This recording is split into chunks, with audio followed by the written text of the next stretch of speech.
Good morning. Trump त्यांनी माघारी जरी नाही घेतली तरी त्यांच्याकडे बरेचसे असे पॉईंट आहेत की त्यामधून परत मार्केट डाऊन साईड जाऊ शकते. सुरुवाती त्यांनी त्यांचा डॉज कॉइन आणला होता, त्यामध्ये सुद्धा बरीचशी गफलत झाली. त्यानंतर त्यांनी टॅरिफ आणला, टॅरिफमध्ये बरीचशी कमी केली, तेव्हा पण बऱ्याचशा पोझिशन त्यांनी बनवल्या होत्या असं मार्केटमध्ये चर्चा आहे.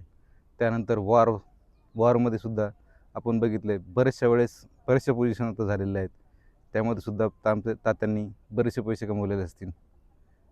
अशाच प्रकारे परत जर त्यांनी काही एखादा युटर्न परत मारला तर आपल्याला तर भरपूर लॉस होईल, प्रॉफिट कमवून जातील.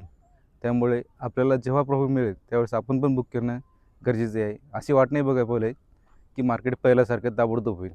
याला खूप वेळ लागेल, जवळपास 6-7 महिने तरी जातील त्या गोष्टीमध्ये. आणि जोपर्यंत ट्रम्प आहेत तोपर्यंत हे शक्य नाही असं तरी दिसत आहे.